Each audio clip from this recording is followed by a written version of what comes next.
One, two, 1, 2, 3, 4.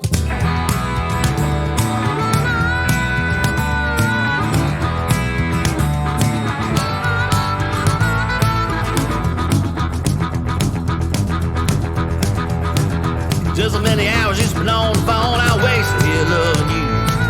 Now you gon' tell me that you're on your own, you're leaving me sad and blue. Just so many days you've been on my mind, you've been starting trouble on down the line. Cool if I go, cool if I stay, tell you what I'm gonna do. Tell you what I'm gonna do.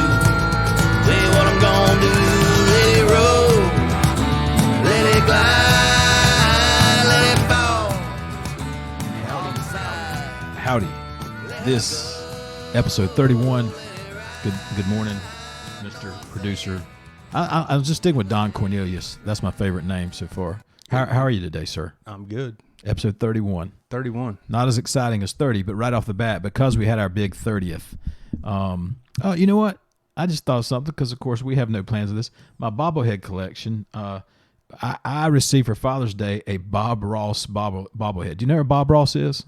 The painter. Yeah, the painter. The famous Just painter. says, and It's like Picasso. well, yeah, exactly, yeah. So I have a Bob Ross. So I will bring that in. I think that you could draw some energy from this Bob Ross bobblehead because you can hit a little button at the bottom and he will repeat 5 little sayings of inspiration to you. So I'll bring That's that in great. just for you. Episode 31. Welcome to the Trellis Carpenter building here. The Timmy Tooper studio, and we are on the 11th floor. Now, we used to be on the 19th floor, and then they moved us to the 17th floor, but we just found cheaper rent on the 11th floor, and then we now have vending on our floor. On the 19th and the 17th, they did not. You typically find vending on your even floors, Right. but we actually have vending on this floor and a little instant coffee maker right outside here in the common area. It's the least they could do. I mean, they got no air conditioner. Yeah, that's right. So it's very hot on the 11th floor. And then on the other side of the 11th floor, we share space with a taxidermy company. So we don't know those guys. We haven't met them yet, but we look forward to meeting those guys. It's called Okefenokee Taxidermy right here on the 11th floor, which is a little weird to me because you're going to have to be bringing up large animals up and down an elevator because I saw that they were doing like a zebra over there. Yeah. So I blocked the elevator for quite a while. yeah. So our new neighbors are a taxidermy company. They seem to be solid folks. So let's kick this thing off. First of all, we had a little contest last week I think it was for an Outback, $100 Outback. That's correct. And I'll just say it, that Blake never came to pick up. Yeah. And we're probably supposed to announce that you only have like 60 days. Probably some rules to follow, but we've broken so many rules this time. So Blake forfeited his Outback. And Blake, I hope we don't lose Blake as a listener, but he has to be more responsible than that. Yeah.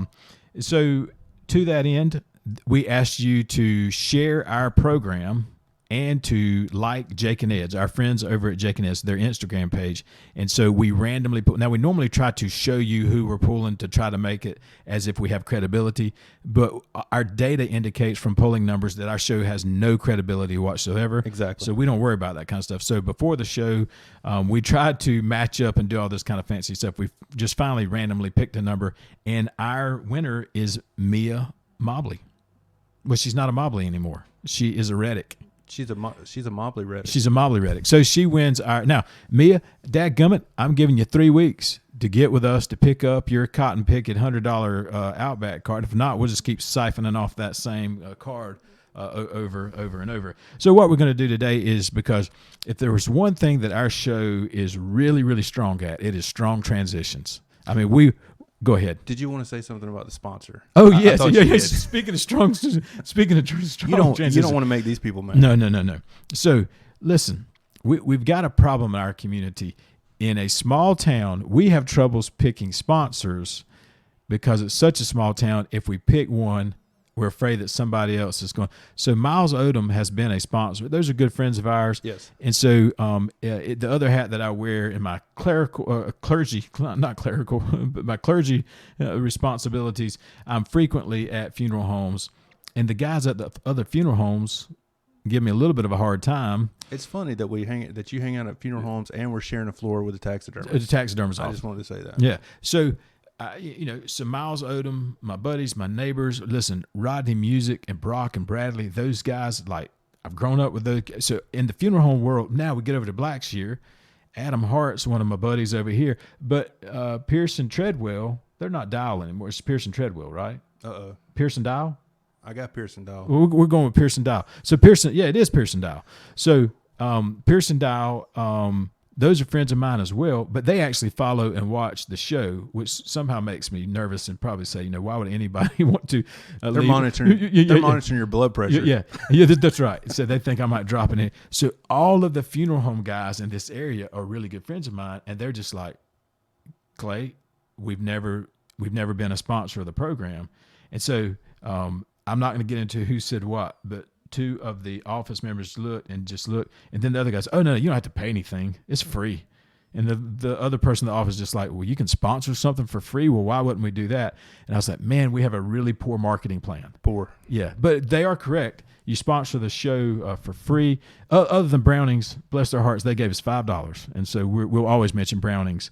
But so Pearson Treadwell, good, kind folks that will take very good care of your family situations as those times. I'm trying to now land the plane and be reverent and all that. I'm not doing very well, but you know what Pearson Treadwell does. They comfort you and take care of your family in time of loss, and so we want to keep those guys in mind for any of your, what's the word, bereavement services. Is that Yeah. am I making something up? I think that's good. Bereavement services. I knew what you meant. Yeah, and listen, I'm gonna tell you something. Their 6 foot is exactly 6 foot. Those guys are on the money every single time. There's data that says sometimes they get up, not Pearson Treadwell, Every time. 6 foot, right on the mark. So we congratulate those guys. So we're now going to transition poorly into kind of 5 random topics that might turn into 6 or 7. So I did not really watch the conventions, plural. I would afterwards kind of hit the high points either through video or something like that.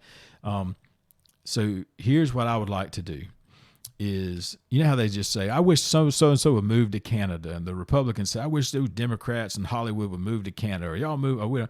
Here's what I want to do is that this would be a litmus test. Anybody that saw the majority of those conventions, and if there's anyone that said, man, we hit a home run, I think they should move to Canada. Absolutely. I think that there's got to be a remnant left over that would say, you know what, guys, as a country, I've watched both of these, and we can do better. So, so I'll go down the list. I'm ready to be an equal opportunity offender across the board. Even the Democratic Party has now realized that Joe Biden is not cognitive anymore. He cannot start a sentence and put a punctuation mark at the end. He can't make a complete sentence, much like I just did right there. He can't do it. Now keep in mind, I'm a babbling idiot. Everybody knows that, but I'm not trying to lead the free world. Okay, there's a substantial difference there, and so that to me was just beyond bizarre. And then because I'm more conservative, I probably watched a little bit more of the home team, and I had to turn it off. It became just simply embarrassing. I think when I lost it is when the woman just got on the microphone and just screamed the whole time. Now, here's what I don't understand is, were those, I assume, were they live? They had to be live because somebody would have stopped and said, all right, take 2. We're going to do this. Excuse me, ma'am. You don't have an audience inside of this room, and there's just people that's going to come across really bizarre because you're just screaming at the top of your lungs over and over and over again. And you can emphasize some things, but you come across as a lunatic. So it had to be live, or someone in that room would have done the take 2. Right. Take 2. So I watched the conventions, plural, and just said, I think the 2 words were dear God. Not like in a way of being profane, but really dear God, like in the beginning of a plea to him to say, can't we do better? Okay, which leads me into the next thing, term limits. Now, if I had to guess, we got polling data from sea to shining sea, from the West Coast, the left coast, the right coast. It doesn't matter. Everybody says they're in favor of I assume you're in favor of term limits. Yes, And to absolutely. some degree, I don't even know what it would be, but 3 terms or something like that in Congress. 4, I don't know. Something reasonable out there. So now here's what the data indicates, Mr. Producer Don Cornelius, is that we want Congress to have term limits, but we don't want it for our congressmen because we don't trust Congress, and for very good reason, may I say. I don't trust any of the branches anymore. The Supreme Court, I have more comfort in them than I do either of the other 2 branches by far. But I can say this. We want it for Congress. We want term limits, but we say, but not for our congressmen and not for our senators because we kind of like those guys. Well, it doesn't work that way. No. And so I've said this before. He's just like, Clay, what's your thoughts on Buddy Carter? Well, I think he's a good congressman. I've met him. I've I've gripped and grinned with old Buddy Carter. Like he would remember me, probably not know. I mean, he doesn't know my name, doesn't know that because I'm nobody critical or important. But we've met enough times; he would probably remember me. I like him. I think he does a really good job. You know what else? I think he needs to come home. So I'm the weirdo that says no. If I want it for everybody, right, then I'm going to walk up to Buddy Carter and say, "Buddy, it's time to come home. You've served us well." But if I believe in term limits, I have to hold you accountable for that. Big Johnny Isaacson fan. Huge. Johnny Isaacson should have come home earlier. So you can't have it both ways. Right. You follow what I'm saying? I follow you. So we've got to be a big enough boy to say, buddy, the next time you run, we're all going to vote against you just because we believe in term limits so strongly. Now, Buddy's got an argument, and it's a fair one. He's going to say, although he really doesn't believe this, he's going to say, I don't have a problem with term limits just so everybody has to face term limits, not just old Buddy Carter. Right. That's the same way of saying I don't believe in I don't want term limits. So I get where he is coming from. But all Buddy has to do, because Buddy doesn't want to come home from Washington D.C. By the way, and I should know this. I'm a political science major. How many are in the House? Is it 435? I'm sorry, folks. I should know this kind of stuff. We do zero research. I think there's 435. None. Let's just say that sounds good. You have no idea, do you? I could have said 210. You'd been like, yeah, that sounds right. I think something like that. There's 100 senators. Let's just say there's 535. Out of the 535 senators and congressmen, what do you think? From 1 to 535, Buddy Carter is the blank wealthiest out of those 535. How would you answer that? I know the answer. I actually looked it up at lunch the other day because I shared it with somebody, and they're just like, that can't be. He's from South Georgia. He can't be. Out of 535 that are sitting in Washington right now, he is what would you say? I would say it would be pretty low. Okay, 24th. Really? 24th wealthiest. Now, you might say, Clay, what does that have to do? Nothing, other than that's interesting to me. Yeah. I don't have a problem with him being wealthy. As a matter of fact, that shows probably to me that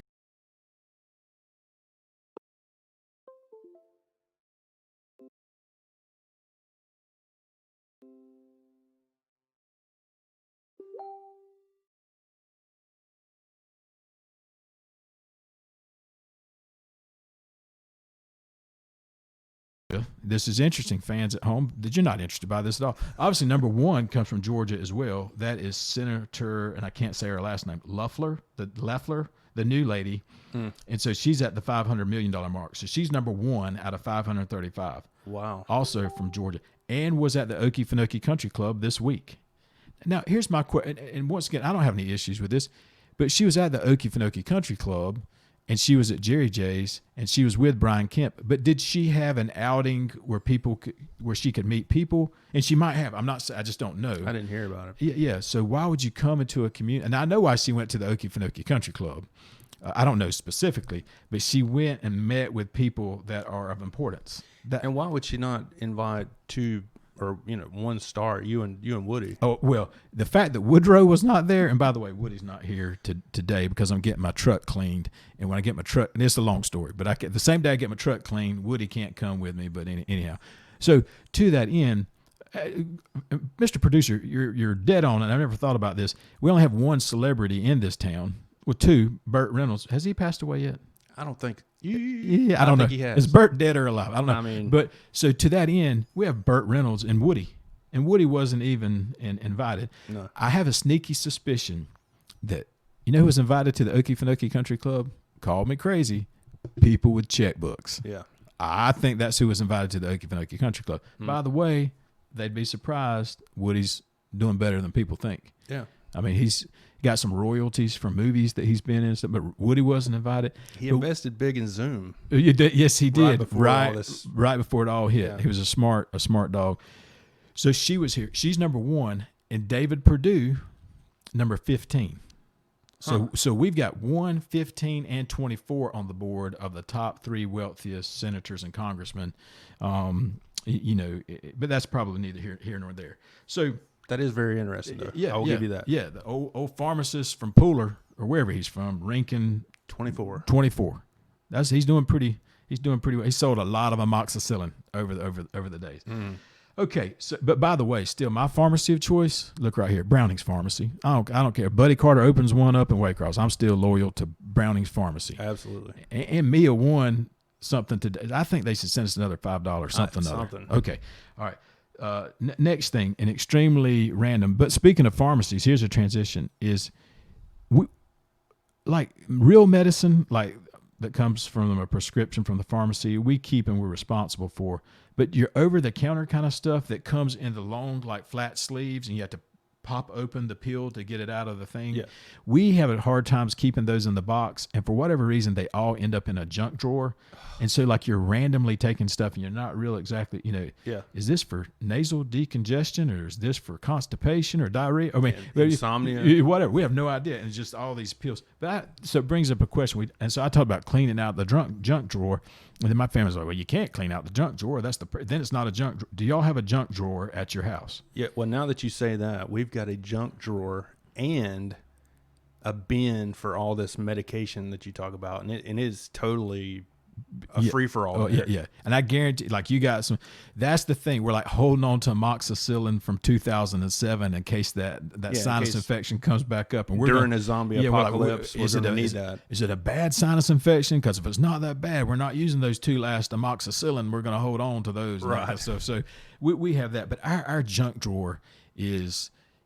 If we just took it and emptied it out into a garbage can, we would miss out on absolutely Nobody would care. with nothing whatsoever. So, the other day I was just like going through it, just like I was like, guys, just keep in mind. I know you're gonna find this hard to believe. I was being a bit of a smart aleck at the house, but I was like, if you're needing some AA batteries that do not work, we got them here. In the junk drawer, we got just a load of batteries that have not worked and will not work. But if you need some that do not work, we have them, right here.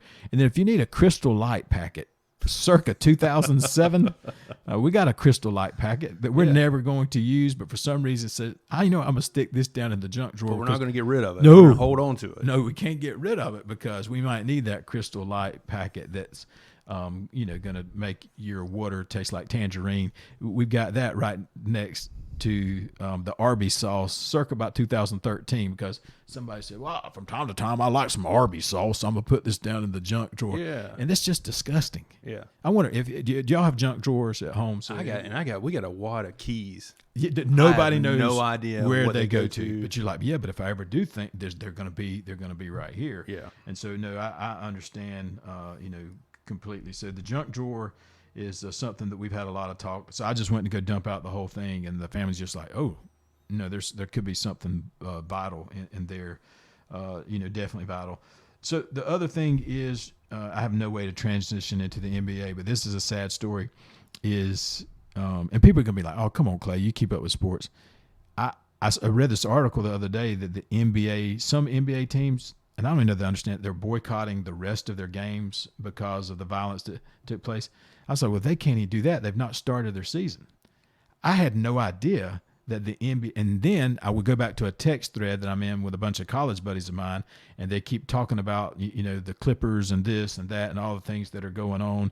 And Luka is going to be the next Larry Bird, and I'm seeing this kind of stuff. I'm like, how do these guys even know this? Is there summer league going on that I'm not aware? Because the NBA is not even playing. And lo and behold, I guess they're playing on TNT at 11 o'clock at night because I didn't know. I can't stand the NBA. I don't like basketball. Yeah. I watch a little college basketball, and so I want to let the NBA guys know. Not only am I going to join your boycott, I've been boycotting since the beginning of the year because I had no clue that the NBA was even playing. You're not only the president. You're not only the member. You're the president. I'm the president of the club, and so I was just like, man, I should call up Bron and let him know I've been with him I've been with him from the very beginning. Yeah. Could you name 15 NBA basketball players? Absolutely not. I think I could, but I would struggle, and I would probably Of all time? Oh no! I'm talking about active players. Active? No. Okay, Definitely not. so you would stop right after LeBron James. Let me ask you this: can you name an NBA basketball player other than LeBron James? No. No. Okay. So I would, if I started naming my 15, I would probably name someone that had like retired 4 years ago, and somebody would have to be like Clay, Kareem? Yeah, Kareem. Yeah. So anyhow, I want to. I am ahead of the curve on this, and that I've been boycotting well before boycotting was even cool. Because I did not know that. Now I've been watching my baseball. I've been watching, and we swept the Yankees. So that is very good. And by the way, this is kind of interesting. You'll have to forgive me, but you know what I'm doing right now? I will talk you through this. This is how the public schools of the Ware County, I'm obviously, simmer down, folks. I'm just making a little light of it. But what I just got a text. Do you play games with people by way of text, and you text back and forth and it's the game? So Banner right now is playing me in pool. Like 8-ball pool by way of text. There's this thing called Game Pigeon. So apparently Banner's studies right now has subsided to the point that he's able to play. He's got a little break. He's got a little break, and we've been playing this game solid for the last hour and a half. So he's had a pretty good little break today. But I think as a senior, he's just, you know how seniors are. Yeah. But anyhow, he, what do you call it when your white ball goes into the pocket? Scratched. He just scratched. And so I can't play. It would take me a little longer. I want to place the ball appropriately. So I'm got to set this to the side for just a second. But he just scratched. And I've yet to beat him. So I have a good opportunity on this one. So I want to take my time. Other things that we had thought that we might mention is, and this is totally random, is, people say all the time is that you can't hardly make a living in Waycross. You hear that about small towns. Can I tell you, I think that's so far from the truth. I think lazy people say that you can't make a living in Waycross. But if there's anybody out there right now who's 18 years old and they want to start a roofing company, you will be a gazillionaire. I mean, you can't get a roof put on a house around here. It takes forever to get a roof put on. And then more than that is a surveyor. So right now, if I wanted to get a survey ordered and done right now, probably 2 months is what it would take me to. Now, I'm in the real estate business, so sometimes I can call in and cash in a couple of favors because I send business to two particular guys, and so they might say, Clay, I'll help you out. But if just Joe Citizen wants a survey right now in Waycross, so that's just not funny. The majority of this show is intended to be funny, but and really actually, that's what George Washington was a surveyor, correct? Are you making stuff up? Yeah. Was he? I think so. Really? I remember reading that somewhere. It's too bad Woody's not here because he could do our research and Google that to see. I think. Let's go with that. If not, let's start that rumor, like insert it into Wikipedia. Yeah. That he was a surveyor. That sounds so wrong, but I'm gonna go with it. But that would be the kind of strange thing that you would know. So I'm going to say that you're just absolutely not helpful at all. Yeah, not germane to anything. So you can't name 2 NBA basketball players, but somewhere up in that noggin of yours, you can remember that George Washington was actually his skill set was in surveying. Is that what we're saying? That's what I'm saying. Okay. I'm going to stick with it until proven wrong. Did you see where the guy in the Republican National Convention, and it was an inspiring speech, it was a guy that had lost the ability to walk, was in the wheelchair, but within his speech, he pointed out how young people can do things. And the greatest example of that was that James Madison, I think he said at the age of 25, was the youngest person to sign the Declaration of Independence. Mm-hmm. The only problem with that is James Madison didn't sign the Declaration of Independence. Now, this is what people miss. They're like, well, Clay, you make mistakes. I'm sorry. Let me use my voice. Well, Clay, no, you make mistakes from time to time too. Yeah, I don't have a problem with the guy making the mistake. I could easily make that kind of error. But my question is, don't they have like 297 bazillion speechwriters who are vetting? In other words, that guy didn't even write that speech. I'm pretty sure he did. I don't think any of those guys they might have had input. Listen, Biden, he didn't didn't insert a semicolon into his speech. The guy cannot process the English language right now, and he just can't. That's an observation. I don't have anything against the man, but he cannot right now process a complete sentence. Now, I will say his counterpart is not very good either, as far as Trump being witty on Twitter, maybe, but as far as thinking off the cuff and saying things, he's horrible as well. He just uses the word very, very, very, or extremely, or huge, or something like that over and over, and trying to answer a question. So neither one of them are articulate whatsoever. So understand, off the cuff, you may come across as a buffoon. I'm okay with that. You can't help it. You're a buffoon, and you don't have speech writers that can, tell you something in your ear. Mm-hmm. But when you have a pre-programmed speech, how does that error occur where you say that James Madison signed the Declaration of Independence? And I am right. James Madison didn't sign the Declaration of Independence, correct? I don't think it was just the Constitution. Yeah. Right? I think so. I think so. Oh, George Washington was a surveyor. Right? I'm glad we're not teaching history. Yeah. So my question is not with the individual that said it, because he's just reading from a teleprompter and he's been practicing this for a week. Somebody didn't catch. And the context is he said that people needed to know their history. People need to understand their history. And the example that he gave was historically incorrect. No, I think he was. I think he might have been correct on the age. Yeah, would he not have been 25 or 26? And I would think so. That would be correct. But to say, you know what, but who didn't catch that? Coming into that to me was a little bit odd. And it's not a strike at the guy. He's just reading what they put up on the teleprompter, and, right. And so he didn't write that. Somebody that should have caught it didn't. Yeah, that's what they do for a living. Is a speech writer, and it wasn't like a minor. I mean, when you talk about how important it is to be historically accurate, and then your next statement out of your mouth is historically inaccurate, you would think they would say, you know what, we better make sure that. Could somebody Google this? So the RNC, what we learned, does not have access to Wikipedia. Right. That's what we learned from it. So anyhow, congratulations. Well, anything from you. I just feel like your heart's burdened. No, I just needed to get that out there about George Washington, being a surveyor, and that's all I had. Okay. That's your one tidbit to the show today. And we're getting on Wikipedia right now to see if that might be accurate. But he might have been a surveyor. I'm ready for fall. I'm ready for cooler weather. This heat, this humidity, I've had it. Yeah. So it's making my beard. Yeah. It might curling up. It might be time to trim it back a little bit. Unburden my face. That's right. It might be time. You guys, listen. Have a fantastic weekend ahead, and thanks for joining in to the Clay Englewood Show. Let her go, let it ride.